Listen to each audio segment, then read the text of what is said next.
May sikreto akong ibubunyag sa'yo ngayon. Isang teknik na kapag ginawa mo ng tama, kahit wala ka sa tabi niya, ikaw pa rin ang tatakbo sa isip niya, paulit-ulit, at hindi niya alam kung bakit. Hindi mo kailangang maghabol. Hindi mo kailangang magpakababa. At lalong hindi mo kailangang mag-effort ng sobra para lang mapansin. Totoo lang, kapag nagawa mo to ng tama, siya mismo ang mag-iisip, maghahanap, at maghahabol sa'yo. Kahit pa ikaw pa ang lumayo. Pero tandaan mo to, isang maling galaw lang, mawawala agad ang epekto. At kapag nawala yon, mahirap nang ibalik.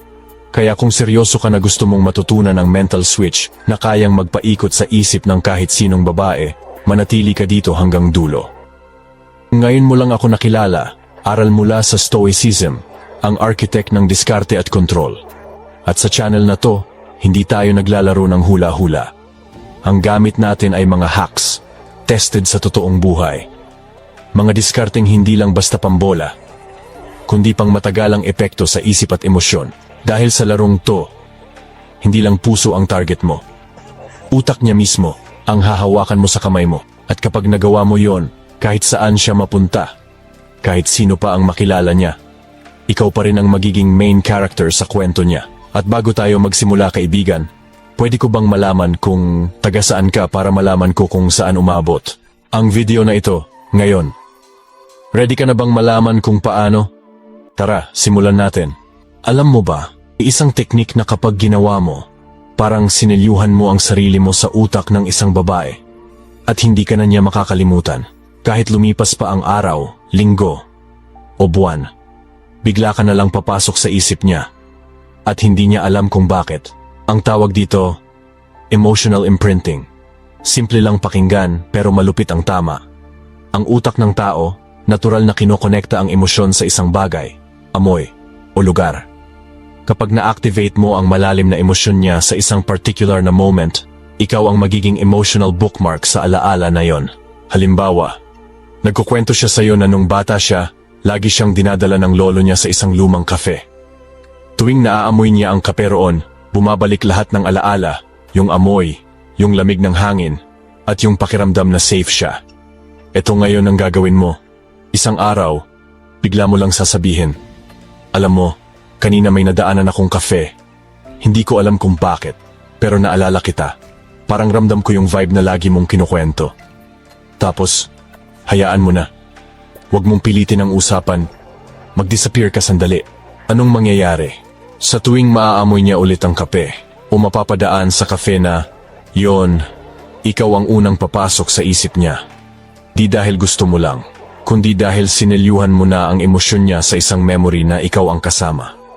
At yan ang sikreto, hindi mo siya hinabol. Hindi ka nagpakababa. Pero sa isip niya, para kang naging parte ng sarili niyang kwento. At kapag nagawa mo ito, teka lang, kasi sa susunod, ituturo ko sa iyo ang mas delikadong teknik. Yung kahit wala kang ginagawa, siya mismo ang magpapa-obsess sa iyo. May isang sikreto na kayang magpaikot sa isip ng babae, kahit hindi mo siya kinakausap ng matagal. At minsan, mas mabisa pa ito kaysa sa pagiging sweet o consistent. Ang tawag dito, mystery injection. Ganito yan, natural sa utak ng tao na gustong punan ng kulang. Kapag may bagay na hindi niya alam, nagiging itch yan na gusto niyang kamutin. At kapag tungkol ito sa'yo, boom, instant obsession. Halimbawa, nagchat siya, anong ginagawa mo? Kung sasagot ka ng diretsong, nasa work lang o wala, tambay lang, tapos na agad ang thrill. Wala siyang dahilan para isipin ka pa. Pero kapag ang sagot mo ay, may inaasikaso lang, period, walang dagdag, walang paliwanag, anong mangyayari? Maglalaro agad utak niya. No kaya yon? Sino kaya kasama niya? Bakit parang hindi niya sinasabi lahat? Mas lalo pantong tumitindi kapag binigyan mo lang siya ng isang piraso ng puzzle. Halimbawa, sabihin mo lang, may tinatapos lang ako. Interesting siya. Wala nang kasunod. Ayan, siya na mismo ang mag-iimbento ng kwento sa utak niya. At guess what? Ikaw ang bida sa lahat ng eksena. Pag naging predictable ka, nawawala ang thrill.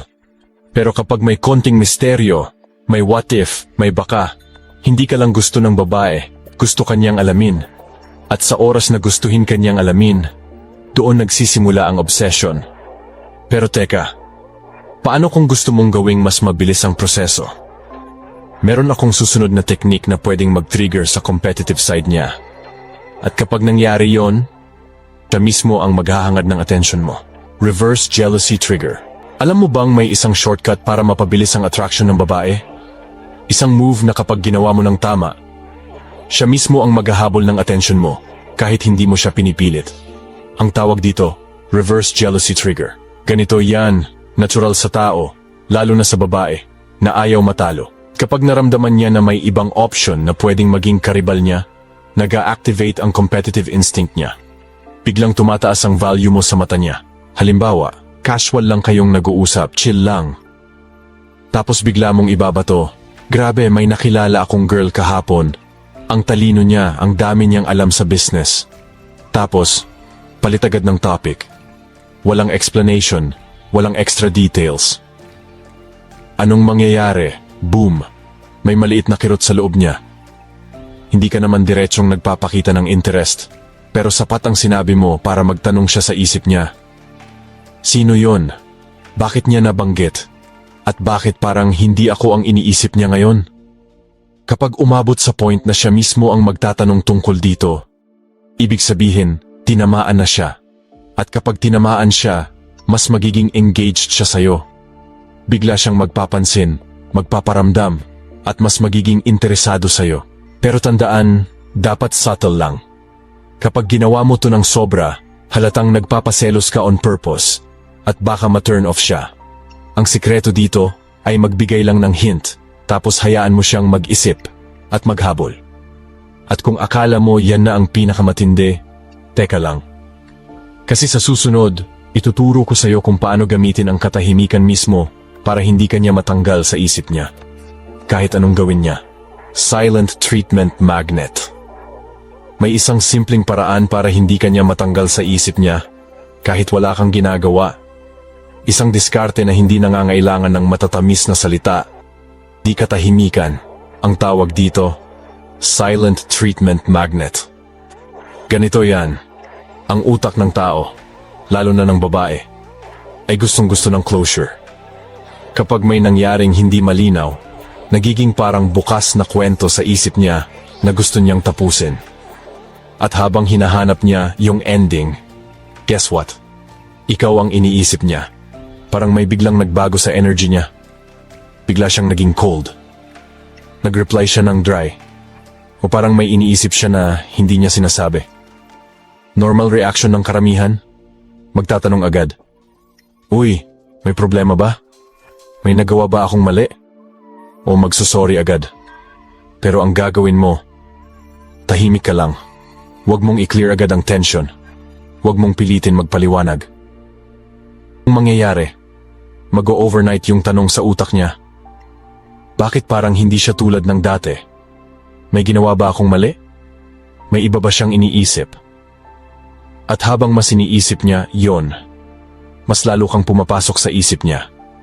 Dahil ang hindi niya alam, mas malakas ang impact ng controlled silence kaysa sa paulit-ulit na paliwanag. Pero tandaan, controlled silence lang. Hindi ito cold treatment na parang wala ka nang pakialam. Ang goal mo ay mag-trigger ng curiosity at overthinking. Hindi para saktan siya or i-push siya palayo. At kapag siya na mismo ang lumapit para alamin kung anong nangyayari, ikaw na ngayon ang may control sa sitwasyon. At kung gusto mong dalhin to sa mas mataas na level, may isang trick na kapag ginawa mo, kahit mawala ka sandali, siya mismo ang maghahabol para maibalik ka. At yun ang susunod nating pag-uusapan. Value drop technique. May napansin ka na bang ganito? Kapag lagi mong nakukuha ang isang bagay, parang nasasanay ka, at unti-unti, nababawasan ang excitement. Pero kapag unti-unti itong nawala, bigla mo itong hinahanap. Ito ang sikretong ginagamit ng mga high-value men para mas lalo silang hanapin ng babae, value drop technique. Ganito yan. Kapag isang bagay ay lagi lang nandyan, nawawala ang thrill. Pero kapag unti-unti itong nawawala, nag-a-activate ang natural instinct ng tao na habulin ito para maibalik. At sa dynamics ninyo ng isang babae, ito ay sobrang lakas. Halimbawa, sa simula, attentive ka. Lagi kang nagre-reply agad. Laging tinatanong kung kumain na siya.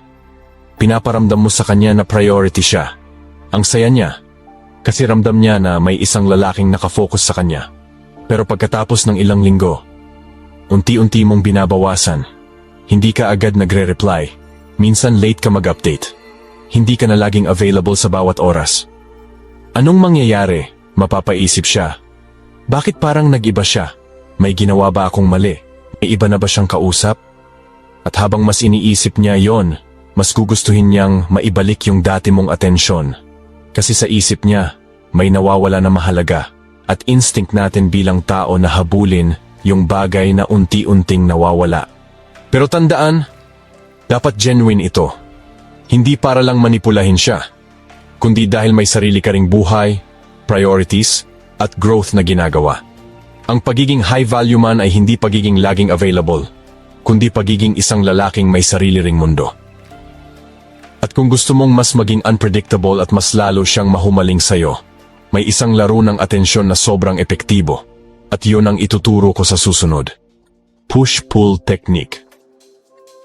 Kung gusto mong hindi ka maboard ng isang babae, at mas lalo siyang ma-excite sa'yo, kailangan mong matutunang laruin ang push-pull technique.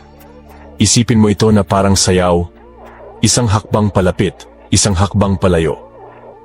At sa larong ito, hindi siya makakawala sa rhythm mo. Ganito yan. Kapag binigyan mo siya ng solid attention ngayon, mararamdaman niyang espesyal siya. Pero kinabukasan, maglalay low ka. Hindi mo siya totally iiwasan, pero hindi ka rin magbibigay ng parehong level ng energy. Halimbawa, ngayong araw, sweet ka. Kwentuhan kayo ng malalim, eye contact, at ramdam niya yung presence mo. Pero kinabukasan, mas busy ka. Maiksi lang replies mo, at mas nakafocus ka sa ibang bagay. Resulta, mapapaisip siya, kahapon ang init niya, ngayon parang malamig. Bakit? Kapag may kulang, mas gusto nating punan. Ganito gumagana ang utak ng tao, at lalo na sa attraction. Ang push ay nagbibigay ng spark, at ang pull ay naglalagay ng mystery. Ang kombinasyon nito ang nagbubuo ng tension na ayaw niyang mawala. Ang tunay na high-value man, hindi laging available. May sarili siyang buhay, goals, at priorities. Kaya sa tuwing lalapit ka, bonus yun para sa kanya. Hindi obligasyon mo.